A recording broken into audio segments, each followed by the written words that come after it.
chicken. I want to know if it's better, alright? Bro, I can close my eyes and remember this flavor. Look, this looks like some great chicken, but it just doesn't smell as good as that. This smells ridiculous. I know, Leo. We're going to get in there. First, we're going to try this chicken so that we have a true comparison. Okay? Cheers. Cheers. That's a good chicken. That's a good chicken, man. You can't see it. But I like it. You like that? There's a reason they've been around forever. It's very tasty, and if you can't feel that grease dripping from your lips, it's not KFC. It's very delicious, very crispy, somewhat juicy, but that grease is just nice, I guess. This is awesome. Like, you can't go wrong with a KFC bucket. Alright, that chicken was phenomenal, but right now, Forget about that. Let's try this chicken. It smells too good. you really want to try that Yes. chicken? No, first let's try the side dish. That's mean. What, me? Wait till you eat this. Cheers. Cheers.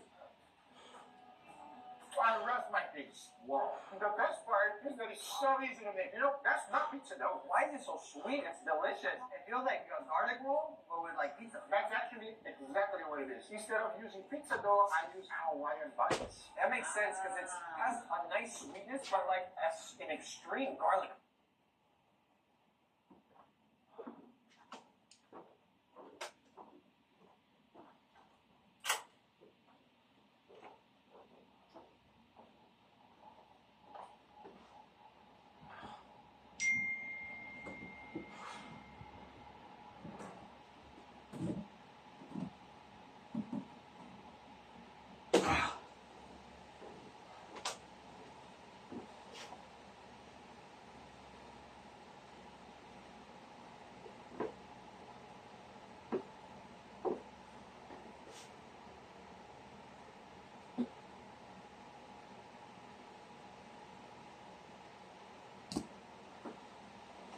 Thanks, Upside, for sponsoring this video. KFC and from all your favorite places. Just yesterday, I used it to get gas by my house. There's some serious cash back. So anyway, talk about site service. As much as $300.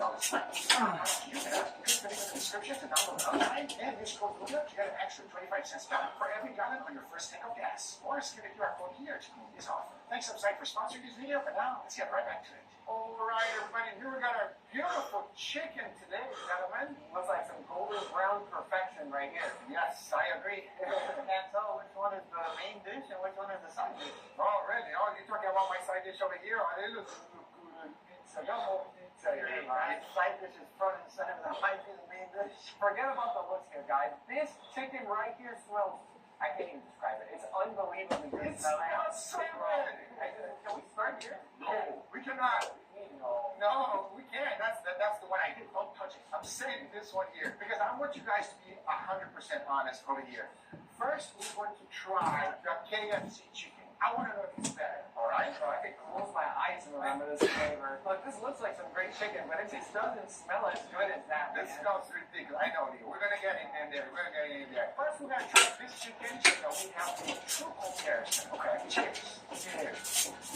That's a good chicken. That's a good chicken, man. You can't see it. But I like it. You like it? There's a reason they've been around forever, bro. It's very tasty, and if you can't feel that grease dripping from your lips, it's not KFC. It's very delicious, very crispy, somewhat juicy, but that grease is kind of nice, I guess. Oh, no.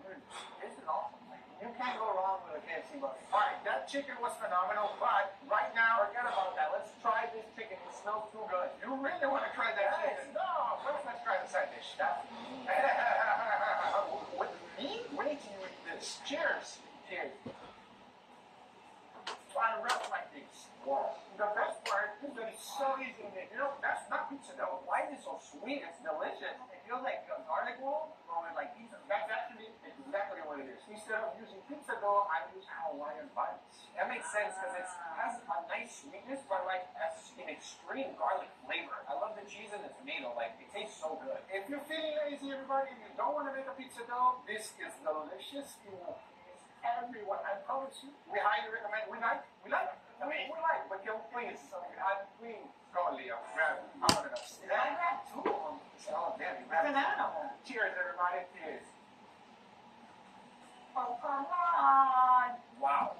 This might be the best chicken you made. It is the best chicken I've been. This is 10. This is 100, everybody. don't know how to say this correctly. It's so flaky and delicious. That crust is completely different than that other KFC chicken. This is such a garlic flavor that punches you right in the mouth. The chicken is so juicy. It's like a wagyu chicken almost. It's crazy. When you bite it, it's like magic. Yes, it's very juicy. And this crust right here, this crumbly crust, or however you want to call it, that is on a whole nother level. Because hear me out. What do we love to order on Fridays? Papa John's. Oh yes, Papa John's. What do we like the most about Papa John's? The sauce. The sauce, everybody. Swipe. Fried chicken in it. What? That's genius. Shout out to Papa John's. Damn, it's good. I was going to ask if this is the healthier chicken because that crust is so flaky. That's so good. I tell my family members the things we're doing at work, and they don't believe me. And this is why. This is in a whole other level. Obviously, it's going to be a little bit different for everyone to get a gallon of garlic sauce from Papa John's, but I already showed everyone how to make it, everybody. You can make it at home, or just save the ones from the pizza. That's hard. No, a gallon? Yeah, I got it. You know, we saved a lot of pizza. This worked extremely well. It is very flavorful. It is the best chicken I've ever made in my life. It is on a whole other level. We agree? That's amazing. That is ridiculous chicken. Incredible chicken. I hope you guys enjoyed this video. If you did, hit that thumbs up. If you're not a subscriber, be sure to subscribe. Remember, everything I use is always in the description down below. Thank you so much for watching. We'll see you guys in the next one. Take care, buddy. Bye-bye.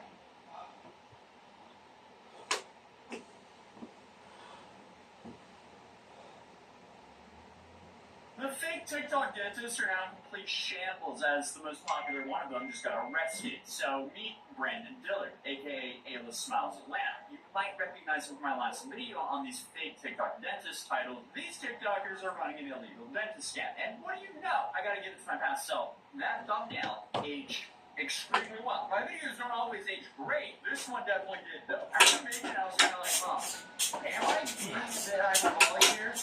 Well, I don't know. I might. So these guys are probably going to jail. And here we are.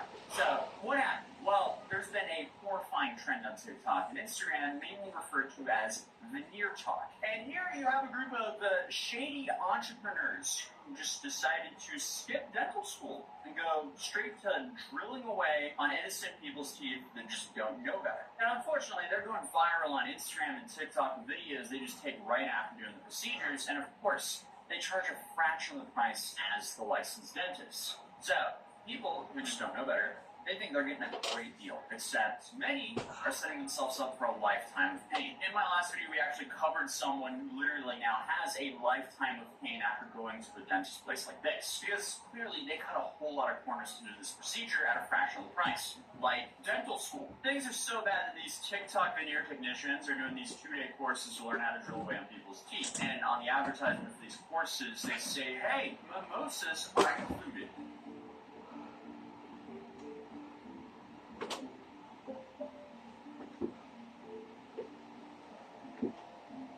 Nothing like drinking rosé while learning how to work on people's teeth for only 2 days. You know, that's exactly the medical background I want from someone who's drilling away on my teeth. So, thankfully, these entrepreneurs are starting to get arrested. But I mean, the funniest thing about them is just how brazen they are. Because this is recklessly stupid. Like, they deserve to get caught when they're this brazen about it. These people are just straight up committing felonies in every single social media post to attract more customers so they can then make more money off of committing felonies. It is just one big negative feedback loop and downward spiral for them, but I guess they're good for it because it seems like they will actually get consequences for this.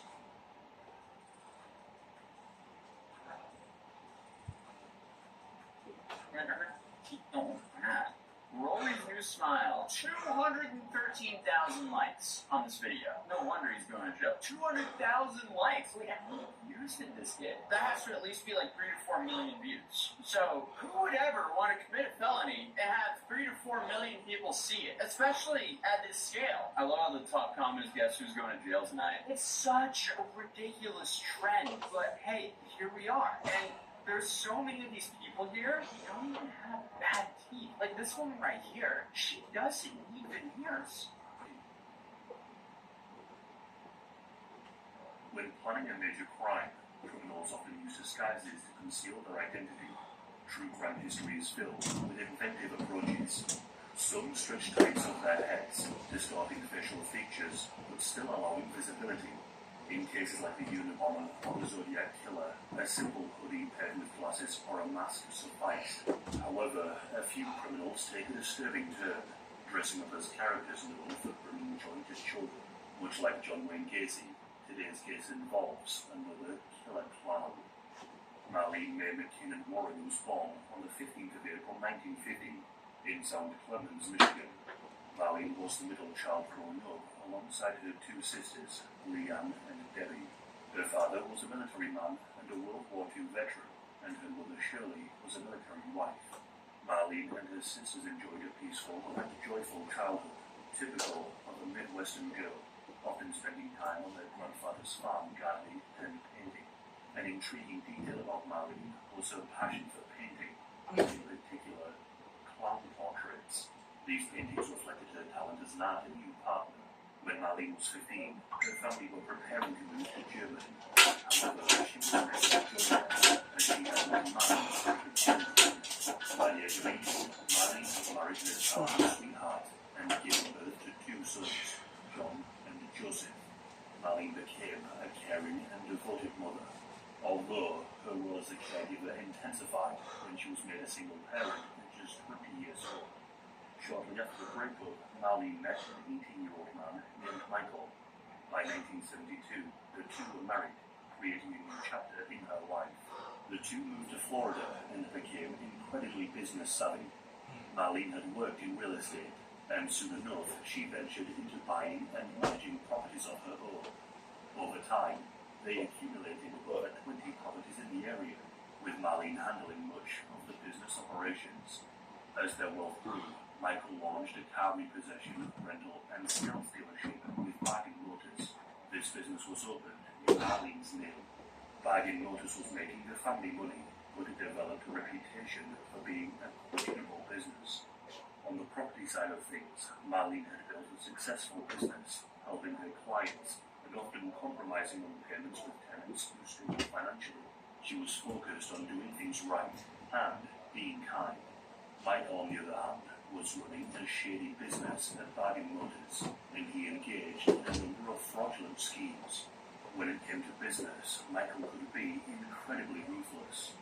Needless to say, the family was doing incredibly well. With their combined income, the family moved to an exclusive aerobic community in Wellington, Palm Beach County.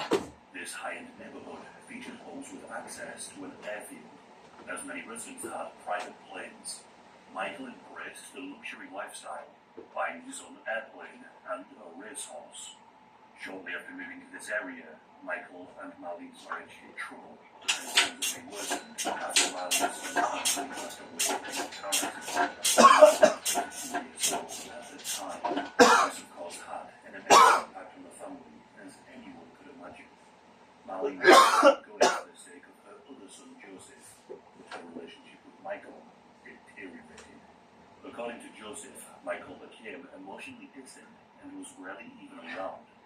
Marlene not only had to cope with the devastating loss of her eldest son, but she also grew increasingly suspicious of Michael. She began to suspect that he was having an affair. Another fear began to loom over her. She was convinced that if anything ever happened to her, Michael would be the reason. According to reports, Michael sat down with his lawyer and Marlene, and during this meeting, Michael asked a chilling question. He said, if a man were to murder his wife, what would happen to their estate?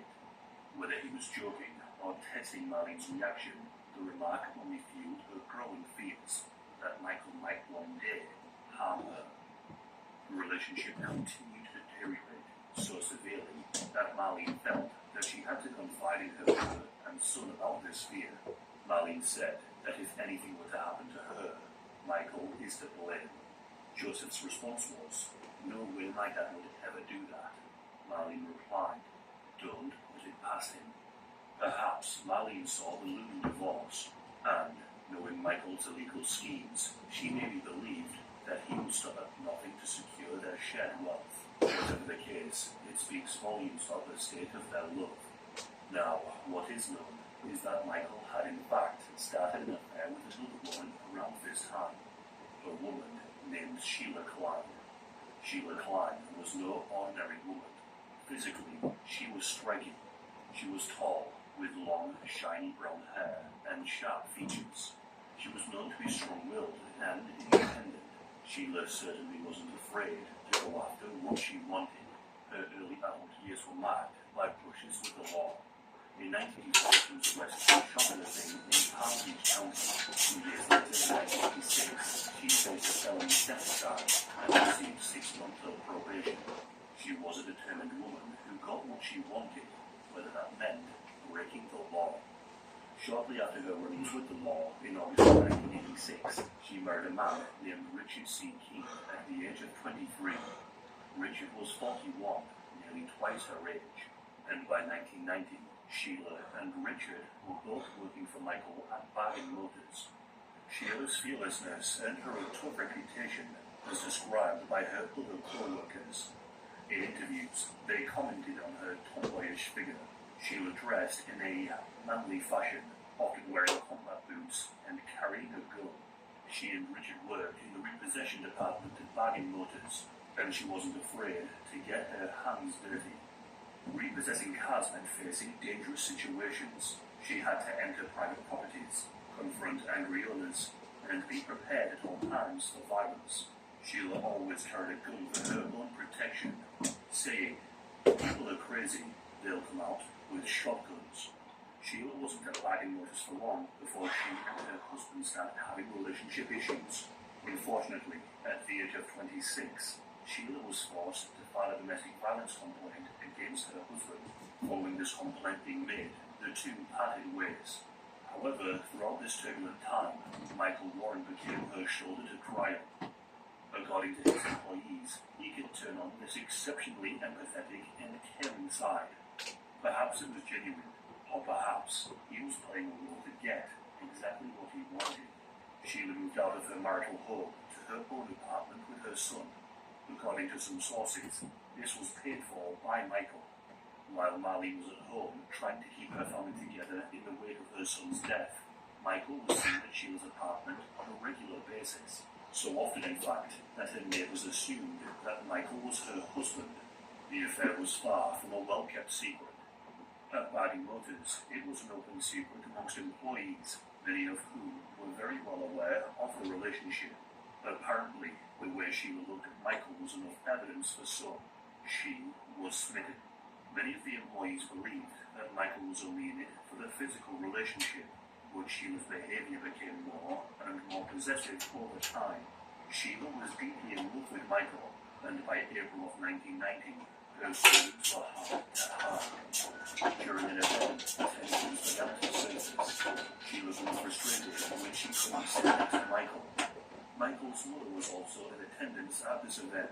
She had noticed her strange behavior and confronted her, reminding Sheila that Michael had a wife. Michael's mother then asked Sheila if she was in love with her son. Sheila didn't hold back. She admitted, "Yes, I am." Michael's mother then asked Michael, "Are you in love with Sheila too?" His response was as self-centered as it was dismissive. He just replied, "I love myself." Sheila was done keeping this a secret. She wanted to be with Michael fully. While Michael was not ready to leave his wife Marlene, he seemed equally disinterested in continuing the marriage. So, was Michael going to divorce Marlene and split the wealth they had both accumulated, or would he take action? The details of this case remain contested even to this day, but the following account is based on the prosecution's arguments and the evidence provided in the court, which were then upheld by the outcome of the trial. The case reached its peak when Sheila grew impatient and started plotting how to finally get what she wanted more than anything, Michael. But there was one obstacle in her way, Marlene Warren. On the evening of the 24th of May 1990, Sheila rushed to a costume store, ready to put her plan into action. In this costume store that day was a woman named Deborah. Deborah was an employee working the late shift and was preparing to close up. She recalled the moment vividly in later interviews. A tall woman with long, chocolate brown hair, brown eyes, and a masculine demeanor walked into the shop and urgently said, "I need to buy a costume." Whether by chance or premeditation, Sheila chose a clown outfit, complete with accessories and an orange wig. She already had the motive, and she had a gun, and now she had the perfect disguise. All that was left was to assassinate Marlene without getting caught. Around this time, Sheila was accidentally given the perfect getaway vehicle. The couple had borrowed a rental car from a competitor bargain cars. They had accidentally returned the car to bargain cars. This was Sheila's chance. By using this car, she would be able to use it for the crime without it ever being officially linked to her. Once the job was done, she could abandon the vehicle, leaving no trace behind. It was a clever move that fit seamlessly into her plan to kill Marlene and avoid suspicion. On the 26th of May 1990, Sheila Keane woke up and decided that this day was the day. Her lover Michael Warren was heading to the Miami racetrack with a car full of friends, leaving his wife Marlene at home alone with her son Joseph and some of his friends, while Marlene prepared food for the boys.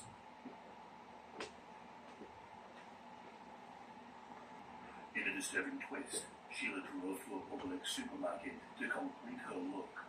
Sheila thought to herself, what better way to deliver someone's death than with red and white carnation flowers and balloons? But not just any balloons. One balloon said, "You're the greatest." Witnesses later identified the customer as Sheila. She returned to the stolen car, now armed with flowers, balloons, and a celebration. She painted on a typical clown-faced paint cloud, making sure to cover up her natural facial features, and then got into the clown costume, before making her way over to where Marlene lived. As she walked towards Marlene's front door, neighbors noticed the clown, but thought nothing of it. Inside the house, Joseph and his friends spotted a colourful figure holding a silver balloon. When the doorbell rang, Marlene answered. She had always had a fondness for clowns, but little did she know the fate that awaited her the moment she opened that door. As the door opened, Marlene was given a moment to take in this bizarre but seemingly friendly situation. She looked at the clown, the flowers, and the balloons before saying the words, "How pretty." After a few tense seconds, Sheila slowly raised her arm. The cold steel of the revolver was gleaming in her grip. Once the gun was level with Marlene's head, Sheila pulled the trigger. The bullet entered Marlene's face a little above the lip at point-blank range. The boys inside the house couldn't see what had happened and thought the noise was the balloon popping. Marlene's son Joseph had a broken leg. He hobbled to the doorway with his leg in a cast. The last thing he was expecting was to find his lying on the floor with blood pooling from her head. Upon seeing this, he jumped towards the door and tried to chase Sheila.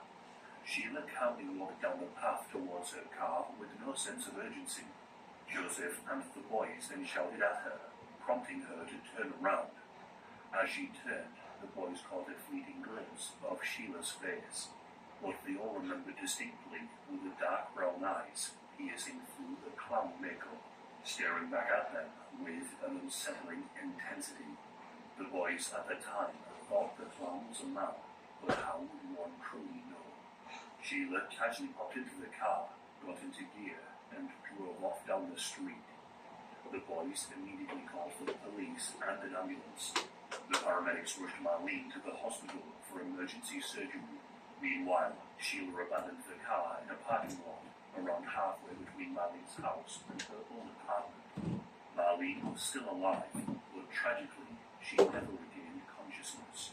2 days after the shooting, her son John sat beside her in bed and vowed that he was going to find whoever did this to her.